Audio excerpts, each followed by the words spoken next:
Bhavat media news కి స్వాగతం. Bulletin లో ముందుగా హెడ్లైన్స్ చూద్దాం. ప్రళయం విరుచుకుపడడానికి 48 గంటలే మిగిలి ఉంది. ఇరాన్ కు ట్రంప్ అల్టిమేటం.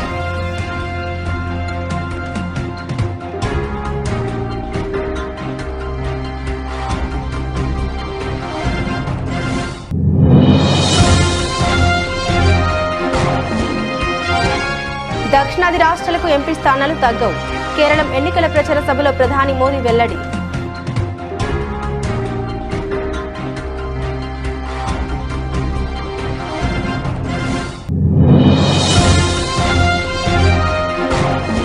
తమిళనాడులో పాగా వేయడానికి బీజేపీ ప్రయత్నిస్తుంది. తమిళనాడు ఎన్నికల వేళ సిపిఐ ప్రధాన కార్యదర్శి డి రాజా ఆసక్తికర వ్యాఖ్యలు.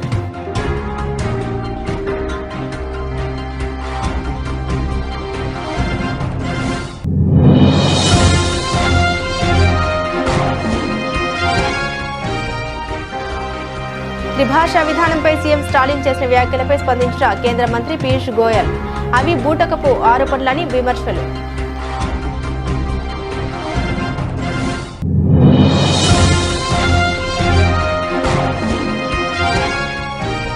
సేవ్ సింగరేణి పేరిట కల్వకుంట్ల కవిత రౌండ్ టేబుల్ సమావేశం. ఉమ్మడి ఏపీలో తినడానికి తిండి లేని సమయంలో సింగరేణి అన్నం పెట్టిందన్న కవిత.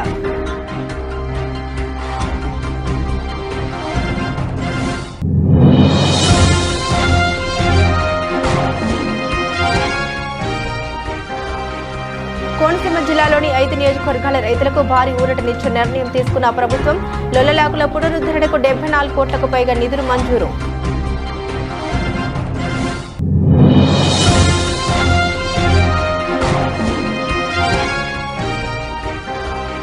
కాంగ్రెస్ అధికారంలోకి వచ్చిన వారం రోజుల్లోనే మంత్రి పొంగులేటి కొడుకు కబ్జాలు చేయడం మొదలుపెట్టాడు.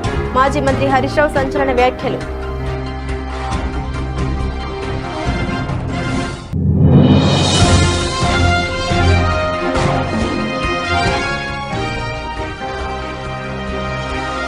పల్నాడు ఘటనపై మాజీ మంత్రి విడుదల రజనీ ఫైర్. ఆడబిడ్డలకు రక్షణ కూడా కల్పించలేరా అని నిలదీత.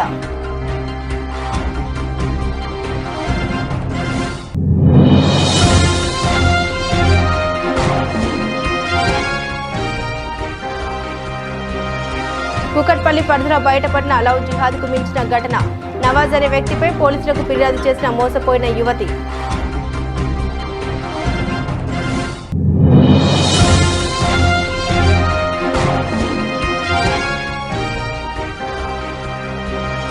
అమరావతి పేరుతో రాష్ట్రాన్ని దివాలా తీయిస్తారా? Sajjala Ramakrishna Reddy fire.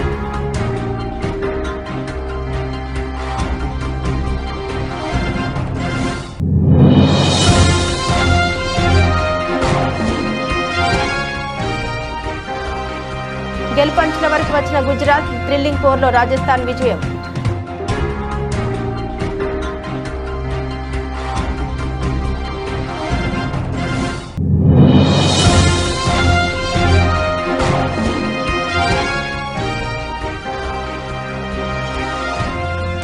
Happy birthday Jayamma. Ranaballi నుండి రష్మిక మందన స్పెషల్ వీడియో.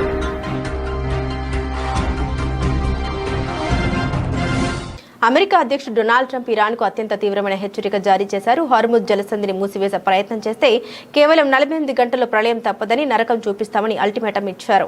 ఈ మేరకు ఆయన తన ట్రూత్ సోషల్ ఖాతాలో పోస్టు చేశారు. ప్రపంచ చమురు రవాణాకు కీలకమైన హార్ముజ్ జలసంధి ద్వారా సరఫరాను అడ్డుకుంటే అమెరికా 20 రెట్లు ఎక్కువ బలంతో ప్రతిదాడి చేస్తుందని ట్రంప్ స్పష్టం చేశారు. అమెరికా, ఇజ్రాయెల్, ఇరాన్ మధ్య యుద్ధం కొనసాగుతున్న తరుణంలో ఈ హెచ్చరికలు ప్రాధాన్యత సంతరించుకున్నాయి. ఇప్పటికే ఇరాన్ చర్యల వల్ల హార్ముజ్ జలసంధిలో చమురు రవాణాకు ఆటంకాలు ఏర్పడ్డాయి. దీంతో ప్రపంచవ్యాప్తంగా గ్యాస్ ధరలు పెరిగాయి. ఇక ఆలస్యం కాకముందే ఓ ఒప్పందానికి రండి అంటూ ట్రంప్ ఇరాన్ కు సూచించారు. And then unfortunately I called Pete, I called General Kane, I called a lot of our great people. We have great people, and I said, let's talk. We got a problem in the Middle East. We have a country known as Iran that for 47 years has been just a purveyor of terror, and they're very close to having a nuclear weapon. We can keep going and get that 50,000 up to 55 and 60 is no end. Or we can take a stop and make a little journey into the Middle East and eliminate a big problem. And Pete, I think you were the first one to speak up. And you said, let's do it, because you can't let them have a nuclear weapon. So we are now having really good discussions. They started last night, a little bit, the night before that. Lok Sabha నియోజకవర్గాల పునర్విభజన వల్ల దక్షిణాది రాష్ట్రాలకు parliament స్థానాలు తగ్గబోవని ప్రధాని నరేంద్ర మోదీ స్పష్టం చేశారు. విజయవంతంగా జనాభా నియంత్రణ చేసిన దక్షిణాది రాష్ట్రాలకు ఎంపీ సీట్లు తగ్గుతాయన్న ప్రచారం తప్పు అని తెలిపారు. కేరళం అసెంబ్లీ ఎన్నికల ప్రచారంలో భాగంగా పతనంతిట్ట జిల్లా తిరువల్లలో శనివారం జరిగిన సభలో మోదీ మాట్లాడారు. లోక్సభ సీట్ల పెంపు వల్ల రాష్ట్రాలన్నింటికీ లబ్ధి చేకూరుతుందని పేర్కొన్నారు. తెలంగాణ, ఆంధ్రప్రదేశ్, తమిళనాడు, కేరళ, కర్ణాటక, గోవా తదితర రాష్ట్రాలు విజయవంతంగా జనాభాను నియంత్రించాయి. జనాభా వృద్ధి తక్కువగా ఉన్న ఈ రాష్ట్రాల లోక్సభ స్థానాలు తప్పనిసరిగా తగ్గవని ఆయన అన్నారు. దక్షిణాది రాష్ట్రాల లోక్సభ స్థానాల్ని పరిరక్షించడానికి పార్లమెంట్ అవసరమైన చర్యలు తీసుకుంటుందని మోదీ వెల్లడించారు.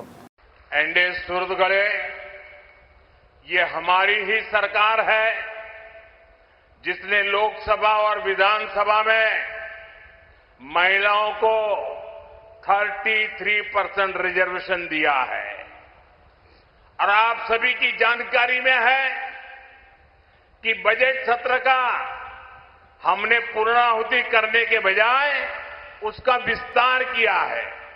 3 दिन के लिए 16, 17, 18 अप्रैल को संसद फिर से मिलने वाली है.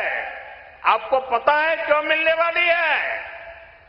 जो कानून हमने पारित किया है 33% महिलाओं के लिए 2029 में लोकसभा के चुनाव से इसका लाभ मिलना शुरू हो जाए.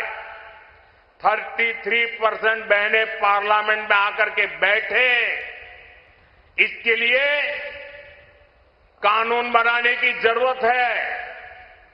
जैसे पार्लियामेंट ने सर्वसम्मति से महिला आरक्षण का बिल पास किया था, वैसे ही 16, 17, 18 को 2 काम करने हैं. केरल हो, तमिलनाडु हो, बाकी राज्य हो. ఏఐఏడీఎంకేతో పొత్తు పెట్టుకుని తమిళనాడులో పాగవేయడానికి బీజేపీ ప్రయత్నిస్తోందని సిపిఐ ప్రధాన కార్యదర్శి డి రాజా అన్నారు. ఇది రాష్ట్రానికి మంచిదో కాదో ప్రజలు ఆలోచించుకోవాలని ఆయన సూచించారు. பாரதிய ஜனதா கட்சி தமிழ்நாட்டில் எப்படியாவது காலூன்றி விட வேண்டும் என்று போராடி கொண்டிருக்கிறது.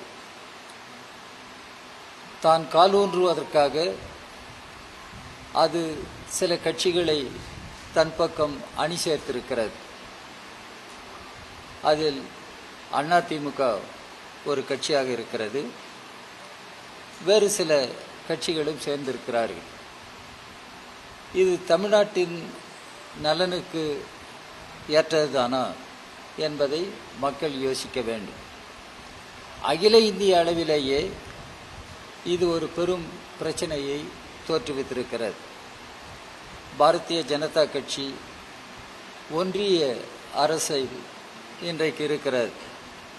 ஒன்றிய அரசு பாரதிய ஜனதா கட்சியின் தலைமையில் அமைந்திருக்கிறது. திரு நரேந்திர மோடி பிரதமராக இருக்கிறார். பாரதிய ஜனதா கட்சி ஆட்சி அமைந்ததற்கு பின்னர் நாடு ஒரு பேரிடரை எதிர்நோக்கி இருக்கிறது. அரசியல் சட்டத்தை உருவாக்கிய பிதாமகர் డాక్టర్ అంబేద్కర్ அவர்கள் குறிப்பிட்டது போல் త్రిభాష విధానంపై సీఎం స్టాలిన్ చేసిన వ్యాఖ్యల్ని కేంద్ర మంత్రి పీయూష్ గోయల్ బూటకపు ఆరోపణ అని పేర్కొన్నారు. ఇక్కడి ప్రతి బిడ్డ తమిళం నేర్చుకోవాలని తాము కోరుకుంటున్నామని తెలిపారు. ఇతర భాషలు నేర్చుకోవడం ఇది ఐచ్ఛికమని ఆయన అన్నారు. All sorts of fake allegations that Mr. Stalin keeps making. I think he has lost this election. He has already given up this election. And therefore he makes all these false allegations. The people of Tamil Nadu know that nobody is trying to impose any language or impose Hindi on the people of Tamil Nadu. The idea is that more and more of our children should learn Tamil language. We want every child who goes to school to learn Tamil language. And that is our Tamil pride in the local language. We want them to learn Tamil language. The third language is optional, whatever they want to learn. There is no compulsion to learn any particular language. They can even learn Japanese, they can even learn German, they can even learn, somebody comes from Marathi background, they can learn Marathi, they can learn Telugu. The third language is the Hyderabad లో సేవ సింగరేణి పేరుతో ఆదివారం round table సమావేశం నిర్వహించారు. తెలంగాణ జాగృతి అధ్యక్షురాలు కల్వకుంట్ల కవిత తెలంగాణ జాగృతి HMS ఆధ్వర్యంలో ఈ కార్యక్రమం జరిగింది. ఈ సందర్భంగా కవిత మాట్లాడారు. బొగ్గు ప్రకృతి ఇచ్చిన వరమని ఉమ్మడి ఆంధ్రప్రదేశ్ లో తినడానికి తిండి లేని సమయంలో సింగరేణి అన్నం పెట్టిందన్నారు. సింగరేణి జోలికి వచ్చిన వారు ఇప్పటి వరకు ఎవరూ బాగుపడలేదని ఈ సందర్భంగా కవిత వ్యాఖ్యానించారు. మీ చేతకానితనంతో వేల కోట్ల రూపాయలు నష్టం చేశారు. కార్మికులతో మీకేం సంబంధం ఉందని కాంట్రాక్టులను దోచిపెడుతున్నారు. 47,000 కోట్లు ప్రభుత్వం సింగరేణికి ఇవ్వాలి. కొత్త ఫ్యాక్టరీ 2250 కోట్ల ప్రాజెక్టు ఈ బిజినెస్ లో ఎందుకు చిన్న కంపెనీతో పార్ట్నర్షిప్ చేస్తున్నారని ప్రశ్నించారు కవిత. ఇంకొక కామెడీ ఏంటంటే కొత్త బిజినెస్ చేస్తామని ఒక బిజినెస్ మొదలు పెట్టింది సింగరేణి. ఇది దయచేసి సింగరేణి యువ కార్మికులందరూ తెలుసుకోవాలి, ఎక్స్పోజ్ చేయాలి ఈ విషయాన్ని కాంగ్రెస్ గవర్నమెంట్. ఏం బిజినెస్ ఇది? బ్యాటరీ గ్రేడ్ లిథియం రిఫైనరీ అని చెప్పి పెట్టిండ్రు. సరే సంతోషం, పెట్టిండ్రు. ఏంది దీని ఏందట అంటే ఈయన గ్లోబల్ సమ్మిట్ అని పెట్టిరు Congress party, Telangana rising global summit అని. ఇప్పుడు ఆ సమ్మిట్ లో మరి ఎంఓఎల్ చూపించాలి కదా, 1000 కోట్లు వచ్చినాయని చెప్పాలి కదా. అందుకని చెప్పి ఈ ప్రాజెక్ట్ ఎంత చెప్పారు? 2250 కోట్లతోని సింగరేణి ప్లస్ ఒక ప్రైవేట్ సంస్థ కలిసి ఒక కంపెనీ పెడుతున్నాము. దాని ద్వారా ఈ లిథియం అనేటటువంటి ఏదైతే వనరు దొరుకుతుందో దాన్ని రిఫైన్ చేస్తామని చెప్తున్నారు. సంతోషం, పెడుతున్నారు. వీళ్ళకి ఏమన్నా అడ్వాంటేజ్ అవుతుందేమో తెలంగాణ వాళ్ళకని అనుకుంటే వాళ్ళు ఎవరితో పార్ట్నర్షిప్ చేస్తున్నారు? ఒక కంపెనీ. ఆ కంపెనీ పేరు ఆల్ట్మిన్ అనే కంపెనీ. ఈ కంపెనీ పెట్టిందే 2023లో. ఈ కంపెనీ మొత్తం విలువ 27 లక్షలు మాత్రమే, 27 lakhs మాత్రమే. 27 లక్షలు ఉన్న కంపెనీ ఒకటి వచ్చి సింగరేణితో టైఅప్ అయితే వీళ్ళు ఎంత బిజినెస్ చేస్తారట? 2250 crores, 2250 కోట్ల బిజినెస్ చేస్తారట. అసలు వినడానికి కూడా బాగుందా కనీసం? వాళ్ళు 2-3 వాళ్ళు ఉన్నారు కంపెనీ వాళ్ళు. మొత్తం కంపెనీ గవర్నమెంట్ ఇప్పటిదాకా ఏదో పేడప్ క్యాపిటల్ అంటారు కదా. కోనసీమ జిల్లాలోని 5 నియోజకవర్గాల రైతులకు భారీ ఊరటనిచ్చిన నిర్ణయం తీసుకుంది ప్రభుత్వం. లొల్లలాకుల పునరుద్ధరణకు కూటమి ప్రభుత్వం 74 కోట్లకు పైగా నిధులు మంజూరు చేసింది. ఈ కార్యక్రమానికి కార్మిక శాఖ మంత్రి వాసంశెట్టి సుభాష్ హాజరై ఎమ్మెల్యే బండారు కృషిని కొనియాడారు. ఎమ్మెల్యే బండారు సత్యనందరావు చేసిన కృషి అభినందనీయమని, రాష్ట్రంలో అభివృద్ధి కార్యక్రమాలు వేగంగా కొనసాగుతున్నాయన్నారు. ఎమ్మెల్యే బండారు సత్యనందరావు మాట్లాడుతూ ఈ నిధుల మంజూరుకు సహకరించిన అందరికీ కృతజ్ఞతలు తెలిపారు.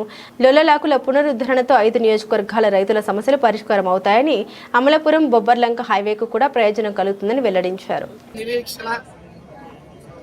సుమారు 2 లక్షల ఎకరాలకి ఈ రోజున లొల్లలాకులు శాంక్షన్ అవటం, సుమారు 74 కోట్లతో వ్యయంతో శాంక్షన్ అవటం, 2 లక్షల ఎకరాలకి ఇబ్బంది లేకుండా సాగునీరు అందించడానికి మరి సత్యానందరావు గారి ప్రయత్నం సఫలమైంది. సుమారు 5 కాన్స్టిట్యున్సీలు, 16 మండలాలు రైతాంగం మొత్తం ఈరోజు అందరూ కూడా సంతోషంతో ఈరోజు ఇక్కడికి రావడం జరిగింది. ఎన్డీఏ కూటమి పూర్తిగా అభివృద్ధి, సంక్షేమం, వెలుగులో వస్తున్న పెట్టుబడులు, రైతే రాజు కావాలనే ఆకాంక్ష. ఈరోజు సాగునీరు చూస్తే గత 5 ఏళ్ళు ఎక్కడా చూసున్నాం. ఏ రైతు ఇబ్బంది పడకుండా పుష్కలంగా సాగునీరు అందే పరిస్థితి, బస్తా మీద డబ్బులు ఇచ్చే పరిస్థితి, గంటల వ్యవధుల్లో అకౌంట్లో డబ్బులు పడే పరిస్థితి. అన్నదాత సుఖీభావ్ కింద సుమారు 3 విడతల అమౌంట్ కూడా రైతుల ఖాతాల్లో జమ చేయడం జరిగింది. ఈరోజు కేవలం ఎన్డీఏ కూటమి చేస్తున్న అభివృద్ధి, సంక్షేమం సుమారు 21 నెలల్లో పెన్షన్ల రూపేణా ఓన్లీ పెన్షన్లకి 60,000 కోట్ల రూపాయలు ఇవ్వడం జరిగింది. ఇది ఎవరి వల్ల సాధ్యం కాని పని. అలాగే వస్తున్న పెట్టుబడులకి, లక్షల కోట్లు వస్తున్న పెట్టుబడులకి సుమారు 24 లక్షల ఉద్యోగాలు ఇవ్వడానికి సర్వం సిద్ధమైంది. మరి ఈ రాష్ట్రం నుంచే కాదు, ఇతర రాష్ట్రాల నుంచి కూడా వచ్చి ఇక్కడ ఉపాధి పొందే పరిస్థితి ఈ రోజు తీసుకోవడానికి ఈనాడు ఎన్డీఏ కూటమి ప్రభుత్వం తరఫున పెద్దలందరూ ముందుకు వచ్చినందుకు, నిధులు విడుదల చేసినందుకు మరొకసారి వారి కృతజ్ఞతలు తెలియజేసుకుంటూ, సాగునీటి ఈ యొక్క ప్రభుత్వం చూపిస్తున్న సిద్ధశుద్ధి, ఇందాకే మంత్రి గారు చాలా విషయాలు మాట్లాడటం జరిగింది. రైతే రాజు, రైతు బాగుంటేనే రాష్ట్రం బాగుంటుంది. దానికి తగ్గటువంటి ఏ విధమైన సౌకర్యాలు కల్పించాలో అన్ని కల్పించడం కోసం విజన్ డాక్యుమెంట్లు కూడా 2047లో 10 అంశాలు ఉంటే 5 అంశాలు వ్యవసాయానికే ప్రాధాన్యత ఇవ్వడం జరిగింది. అది నీటి భద్రత కానీ, డిమాండ్ ఆధారిత పంటలు కానీ, ఫుడ్ ప్రాసెసింగ్ కానీ, అగ్రిటెక్ కానీ, లేదా ప్రభుత్వం యొక్క మద్దతు కానీ, ఇవన్నీ కూడా ప్రత్యేకమైన దృష్టి ప్రభుత్వం కేంద్రీకరిస్తుంది. ప్రకృతి సేద్యం కానీ, లేదా బిందు సేద్యం కానీ, సేంద్రీయ వ్యవసాయం కానీ, వీటన్నిటి మీద కూడా భవిష్యత్తులో రైతులకి చాలా మేలు కలగబోతుందనే విషయాన్ని తెలియజేసుకుంటూ, మరి యొక్క బ్లాకులు నిధులు అడిగితే గత ప్రభుత్వం ఆనాడు పాపం ఒక్క ఛాన్స్ ప్లీజ్ అని ఒక ఆయన ఇలా పాదయాత్ర చేసుకుంటూ వచ్చాడు. మన లాకులు పెంచి వచ్చాడు, అందరికీ ముద్దులు పెట్టుకుంటూ వచ్చాడు. బొబ్బాలింక నుంచి బయలుదేరి ముద్దులు పెట్టుకుంటూ లొలలాకులు దాటుతున్నాడు. లొకలాకుల దగ్గరికి వచ్చాడు. మన ప్రాంత రైతులందరూ అడిగారు, అయ్యా మా లాకులు శిథిలం అయిపోయి వీళ్ళందరూ బాగు చేసుకోవాలని కోరితే వారు ఆ రోజున చెప్పారు, నేను అధికారంలోకి వస్తాను, వచ్చిన వెంటనే లొల్లలాకులను నిర్మాణం చేస్తాను అని ఆయన గట్టిగా చెప్పినట్టుగా ఈనాడు పత్రికల్లో నేను చూడటం జరిగింది. ఆనాడు జరిగిందో లేదో నాకు గుర్తులేదు, కానీ ఈనాడు పత్రికల్లో మొన్న మధ్య ఈ లాకులు శిథిలం చేయాలి, జగన్మోహన్ రెడ్డి గారు పాదయాత్ర చేసినప్పుడు లాకుల మీదకి ఎంత హామీ ఇచ్చాడు, 5 సంవత్సరాలు పరిపాలన చేశాడు, కానీ గాలికి వదిలేసాడు అనే మాట ఒక పత్రికల్లో నేను చూడటం జరిగింది. ఆనాటి ప్రభుత్వంలో కాకుండా మొన్న ఎన్నికల ముందు నేను గౌరవ ముఖ్యమంత్రి చంద్రబాబు నాయుడు గారు రావులపాలెం వచ్చినప్పుడు కోరాను లొల్లలాకులు. కాంగ్రెస్ అధికారంలోకి వచ్చిన వారం రోజుల్లోనే మంత్రి పొంగులేటి కొడుకు కబ్జాలు చేయడం మొదలుపెట్టాడని మాజీ మంత్రి బీఆర్ఎస్ ఎమ్మెల్యే హరీష్ రావు సంచలన ఆరోపణ చేశారు. నాదర్గుల్ భూముల్లో మంత్రి పొంగులేటి శ్రీనివాసరెడ్డి కొడుకు ఫెన్సింగ్ వేసి కబ్జా చేశాడని అన్నారు. 10 ఏళ్లు కేసీఆర్ ఉన్నప్పుడు ఈ భూమిని ఎవరు కబ్జా చేయలేదని, కానీ కాంగ్రెస్ ప్రభుత్వం వచ్చిన వారం రోజుల్లోనే మంత్రి పొంగులేటి శ్రీనివాసరెడ్డి కొడుకు కబ్జా చేశాడని హరీష్ రావు ఆరోపించారు. ఆడ చుట్టూ ఫెన్సింగ్ పెట్టినరు, బోర్డులు వేసినారు. ఇది ఫస్ట్ బోర్డు, ఫస్ట్ ఫెన్సింగ్ పెట్టినాక వేసిన ఫస్ట్ బోర్డు. దీని డేట్ చూడాలి. డేటు 13/12/2023, అంటే కాంగ్రెస్ గవర్నమెంట్ వచ్చినాక వారం రోజులకే. 7 తారీఖు గవర్నమెంట్ వచ్చింది, 13 తారీఖు ఫెన్సింగ్ పడ్డది.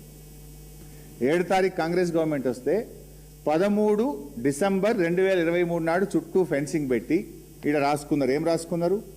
This land belongs to Kohinoor group. మరి 10 ఏళ్ళు బీఆర్ఎస్ ఉంటే ఎవడు ధైర్యం చేయలే, ఎవడు ఫెన్సింగ్ పెట్టలే, ఎవడు ఈ భూమి నాదని ఎవడు రాసుకునే ధైర్యం ఆనాడు కేసీఆర్ ప్రభుత్వంలో చేయలే. కాంగ్రెస్ వచ్చిన వారంకే ఫెన్సింగ్ పెట్టినరు. This land belongs to Kohinoor group అని చెప్పి బోర్డు పెట్టినరు. ఇది 13 డిసెంబర్ 2023. తర్వాత 31 మార్చ్ 2026 ఇందులో ఏముంది? This land belongs to MEIL and Shilpa infra. MEIL and Shilpa infra. ఇటు పక్కన ఏమున్నది? Development by MEIL and Shilpa infra. Property belongs to Kohinoor group. Development ఎవరు చేస్తుండ్రు? MEIL and Shilpa infra. Shilpa infra ఎవరిది? శిల్పా ఇన్ఫ్రా ఎవరిది? పొంగులేటి శ్రీనివాసరెడ్డి కొడుకుది. శిల్పా ఇన్ఫ్రా ఎవరిది? రాష్ట్ర రెవెన్యూ మంత్రి పొంగులేటి శ్రీనివాసరెడ్డి కొడుకు గారు డైరెక్టర్గా ఉన్న కంపెనీ. ఇది ఎప్పుడు పెట్టినరు? 30 మార్చ్ 2026. కరెక్ట్గా అదే టైంలో మేము మైనింగ్ స్కామ్ అసెంబ్లీలో తీసినాం 28 తారీఖు. 2 ఏళ్ల కూటమి పాలనలో మహిళలపై దాడులు, లైంగిక వేధింపులు విచ్చలవిడిగా పెరిగిపోతున్నాయని పల్నాడు జిల్లా మాచర్లలో తాజాగా ప్రభుత్వ ఉద్యోగిని ఇంటిపై దాడి చేసి మరి అఘాయిత్యానికి పాల్పడమే ఇందుకు నిదర్శనమని మాజీ మంత్రి విడుదల రజని ఆగ్రహం వ్యక్తం చేశారు. రాష్ట్ర వ్యాప్తంగా మహిళలపై దాడులు పెరిగిపోతున్నా పోలీసులు రెడ్ బుక్ రాజ్యాంగం అమల్లో బిజీగా ఉన్నారని విడుదల రజని ఆక్షేపించారు. గతంలో జగన్మోహన్ రెడ్డి హయాంలో ఏపీ పోలీసులు దేశంలోనే నెంబర్ 1గా ఉండేవారని, కానీ కూటమి పాలనలో 36వ స్థానానికి దిగజారన్నారు. ఇప్పటికన్నా కూటమి ప్రభుత్వం కళ్లు తెరిచి మహిళల రక్షణకు కఠిన చర్యలు తీసుకోవాలని విడుదల రజని డిమాండ్ చేశారు. రాష్ట్రంలో చంద్రబాబు నాయుడు గారు అధికారంలోకి వచ్చాక ఈ 2 సంవత్సరాల్లో మహిళలకు రక్షణ పూర్తిగా కరువైంది. రాష్ట్రంలో లా అండ్ ఆర్డరే లేదు. చంద్రబాబు నాయుడు గారు అధికారంలోకి వచ్చాక మహిళల విషయంలో ఏం జరిగిందని కనుక మనం ఒకసారి చూస్తే రాష్ట్ర వ్యాప్తంగా కూడా మహిళలకు సంబంధించి మహిళల మీద దాడులు పెరిగాయి, మహిళల హత్యలు పెరిగాయి, మహిళల మీద అఘాయిత్యాలు పెరిగాయి. ఇవన్నీ తట్టుకోలేక మహిళల యొక్క ఆత్మహత్యలు పెరిగాయి. మహిళల విషయంలో చంద్రబాబు నాయుడు గారి ప్రభుత్వం అధికారంలోకి వచ్చాక ఇది వారు సాధించినటువంటి ఘనత. ఇవి ఎంతలా అంటే ఈరోజు చూస్తూ ఉన్నాము, అందరూ కూడా మీడియాలో చూస్తుంటారు. మా పల్నాడు జిల్లా మాచర్ల నియోజకవర్గంలో ఒక గవర్నమెంట్ ఎంప్లాయీ మహిళ తన తలుపు కొట్టి తన ఇంటి మీదకి వెళ్ళి మరి తన మీద ఏ విధంగా అఘాయిత్యం. కుకట్పల్లి పరిధిలో లవ్ జిహాద్కు మించిన ఘటన బయటపడింది. అద్దెకు కావాలని ఓ అమ్మాయిని నవాజ్ అనే వ్యక్తి పరిచయం చేసుకుని ప్రేమిస్తున్నానని వెంటపడి పెళ్లి చేసుకున్నాడని బాధితురాలు తెలిపింది. ఫస్ట్ రోజునే మత్తు మందు ఇచ్చి మరో 4గురితో అత్యాచారం చేయించాడని యువతి వాపోయింది. ఆ తర్వాత నవాజ్ ఆయన కుటుంబ సభ్యులు బెదిరించి మతం మార్చి బలవంతంగా బీఫ్ తినిపించి హింసించారని బాధిత యువతి ఆవేదన వ్యక్తం చేసింది. ఈ నేపథ్యంలో తన ఆస్తులు, తన కుటుంబ ఆస్తుల్ని సైతం అమ్ముకుని నవాజ్ జంప్ అయినట్లు పోలీసులకు మోసపోయిన యువతి ఫిర్యాదు చేసింది. మేలో నవాజ్ అనే వ్యక్తిని కలిసాను సార్. నేను మా షాప్ ఒకటి రెంట్కి ఉంది, దానికి వాళ్ళు రెంట్కి వచ్చారు సార్. ఈస్టర్న్ ట్రేడింగ్ సొల్యూషన్స్ అని చెప్పి పెట్టారు, ట్రేడింగ్ చేస్తామని చెప్పి పెట్టారు సార్ ఆ షాప్.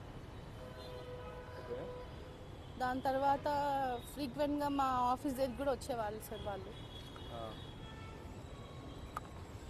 దాని తర్వాత మళ్ళీ ఫస్ట్ వీక్లో రిసార్ట్కి తీసుకెళ్ళారు నాకు.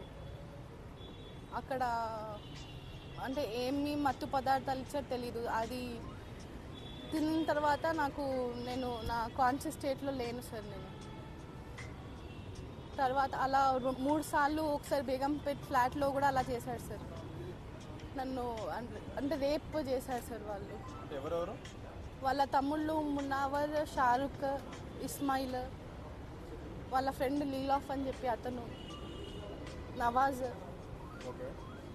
వాళ్ళ ఫ్యామిలీ అంటే ఫస్ట్ నాకు పరిచయం అయినప్పుడు కన్వర్ట్ అయ్యానని చెప్పి సర్టిఫికేట్ చూపించారు సార్ నాకు. నవదుర్గాని చేంజ్ చేయాలని చెప్పారు. తర్వాత మా మమ్మీకి కూడా అలానే ఒప్పించారు వాళ్ళు. మా ఫాదర్ లేరు సార్ మాకు. వాళ్ళు ఫస్ట్ వీక్లోనే రిసార్ట్కి తీసుకెళ్ళి అతను మా ఫ్యామిలీ వస్తున్నారు అక్కడికి, మనం మన ఫ్యామిలీని కలుద్దామని చెప్పి తీసుకెళ్ళారు. కానీ అక్కడ చూస్తే ఎవరు రాలేదు సార్. తీశారు సార్.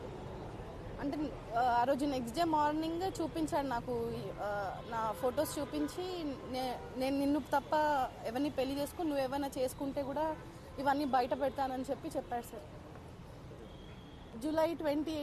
అమరావతి బిల్లును పార్లమెంటు ఆమోదిస్తే రాష్ట్రమంతా సంబరాలకు పిలుపునివ్వడం సిగ్గుచేటని అమరావతి పేరుతో రాష్ట్రాన్ని నిలువుదోపిడీ చేస్తున్న చంద్రబాబుకు ఇలాంటి హంగామా కొత్తేమీ కాదని వైఎస్ఆర్సీపీ స్టేట్ కోఆర్డినేటర్ శ్రీ సజ్జల రామకృష్ణారెడ్డి స్పష్టం చేశారు. ఏకంగా 2 లక్షల కోట్లు ఖర్చు చేసి అమరావతి కట్టే బదులు మావిగాన్ పేరుతో ప్లాన్ బి గురించి జగన్ గారు చెబితే నిస్సిగ్గుగా ఎదురుదాడి చేస్తున్నారని ఆయన మండిపడ్డారు.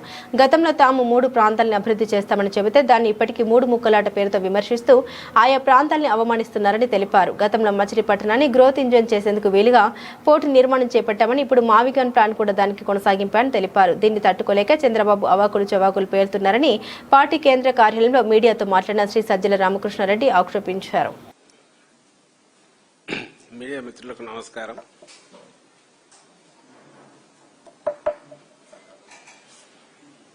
గత వారం రోజులుగా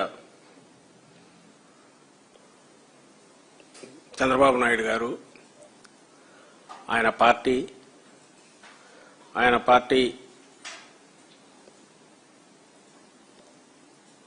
ఆధ్వర్యంలో నడుస్తున్న ప్రభుత్వం రాష్ట్రంలో వారం 10 రోజులుగా రాష్ట్రంలో అన్ని సమస్యలు పక్కకు పోయాయి.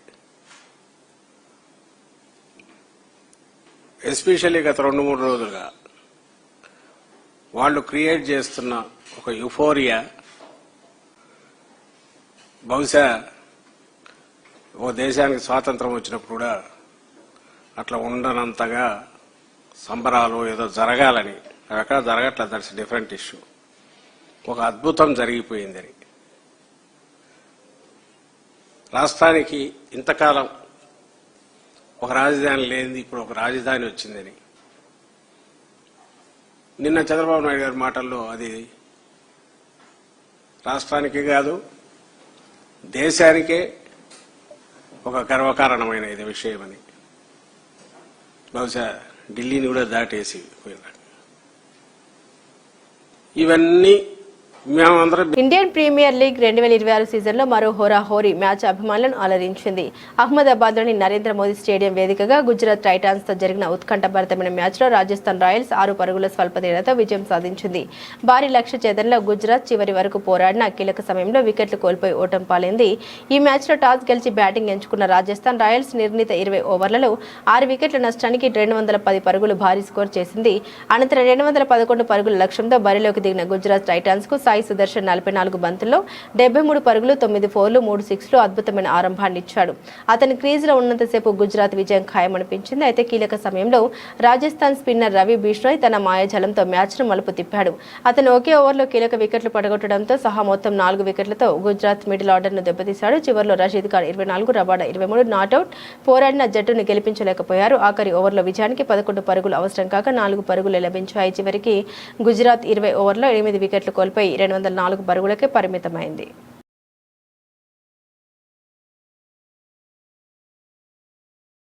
నేటి నేషనల్ క్రష్ రష్మిక మందన పుట్టినరోజు సందర్భంగా ఆమె నటిస్తున్న మరో క్రేజీ ప్రాజెక్టు రణబలి నుండి మేకర్స్ అదిరిపోయే అప్డేట్ ఇచ్చారు. ఇప్పటికే మైసా నుండి కొత్త పోస్టర్ విడుదలై ప్రేక్షకుల్ని అలరిస్తుండగా తాజాగా రణబలి సినిమాలో రష్మిక పోషిస్తున్న జయమ్మ పాత్రకు శుభాకాంక్షలు తెలుపుతూ చిత్ర బృందం ఒక ప్రత్యేకమైన పోస్టర్ను విడుదల చేసింది. ఇక పుట్టినరోజు సందర్భంగా విడుదల చేసిన విశేష పోస్టర్ అభిమానులను విశేషంగా ఆకట్టుకుంటుంది. విజయ్ దేవరకొండ కథానాయకుడిగా టాలెంటెడ్ డైరెక్టర్ రాహుల్ సాంకృత్యన్ దర్శకత్వంలో రూపొందుతున్న ఈ భారీ పీరియాడిక్ యాక్షన్ డ్రామాపై ఇప్పటికే ప్రేక్షకుల్లో భారీ అంచనాలు ఉన్నాయి. గీతా గోవిందం, డియర్ కామ్రేడ్ చిత్రాల తర్వాత విజయ్ దేవరకొండ, రష్మిక మందన కాంబినేషన్లో వస్తున్న సినిమా కావడంతో దీనిపై అంచనాలు ఆకర్షణ తాకుతున్నాయి.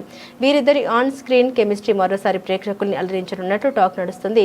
టాక్సీవాలా, శ్యామ్ సింగరాయ్ వంటి విభిన్నమైన చిత్రాలతో మెప్పించిన దర్శకుడు రాహుల్ సాంకృత్యన్ ఈసారి రణబలితో ఒక పవర్ఫుల్ పీరియాడిక్ కథను వెండితెరపై చూపించబోతున్నాడు. బులెటిన్ ముగించే ముందు హెడ్లైన్స్ మరోసారి. ప్రళయం విరుచుకుపడడానికి 48 గంటలే మిగిలి ఉంది. ఇరాన్కు ట్రంప్ అల్టిమేటం.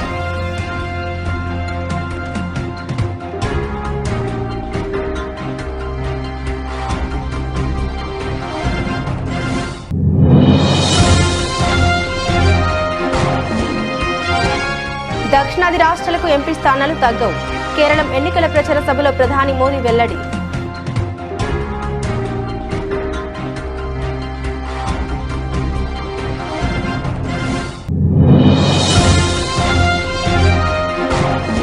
తమిళనాడులో పాగా వేయడానికి బీజేపీ ప్రయత్నిస్తుంది. తమిళనాడు ఎన్నికల వేళ సిపిఐ ప్రధాన కార్యదర్శి డి రాజా ఆసక్తికర వ్యాఖ్యలు.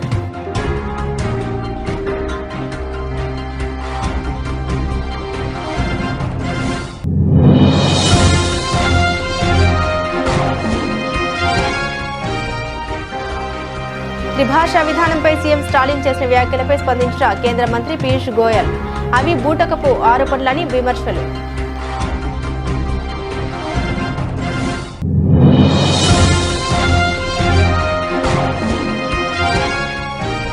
సేవ్ సింగరేణి పేరిట కల్వకుంట్ల కవిత రౌండ్ టేబుల్ సమావేశం.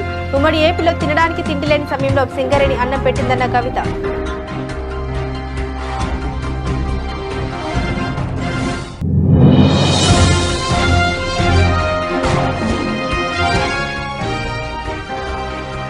కోనసీమ జిల్లాలోని 5 నియోజకవర్గాల రైతులకు భారీ ఊరటనిచ్చే నిర్ణయం తీసుకున్న ప్రభుత్వం. లొల్లలాకుల పునరుద్ధరణకు 74 కోట్లకు పైగా నిధులు మంజూరు.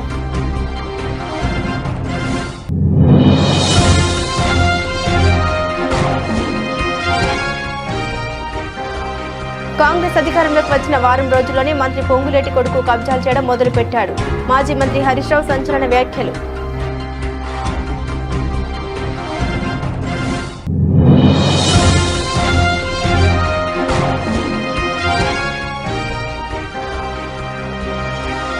పల్నాడు ఘటనపై మాజీ మంత్రి విడుదల రజనీ ఫైర్. ఆడబిడ్డలకు రక్షణ కూడా కల్పించలేరా అని నిలదీత.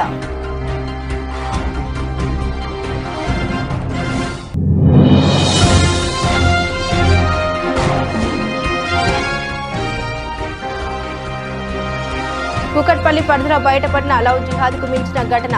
నవాజ్ అనే వ్యక్తిపై పోలీసులకు ఫిర్యాదు చేసిన మోసపోయిన యువతి.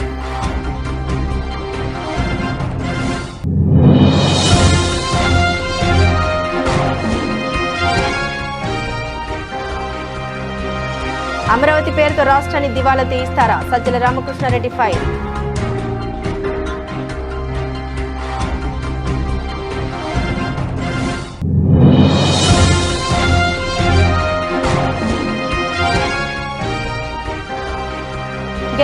వరకు వచ్చిన గుజరాత్, థ్రిల్లింగ్ పోర్లో రాజస్థాన్ విజయం.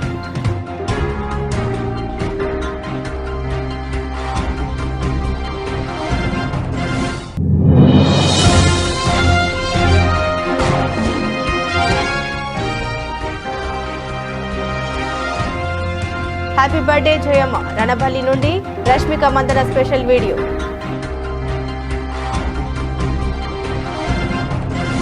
ఇవి బులెటిన్లోని విశేషాలు. తిరిగి మరో బులెటిన్తో మళ్ళీ కలుసుకుందాం. అంతవరకు సెలవు. నమస్కారం.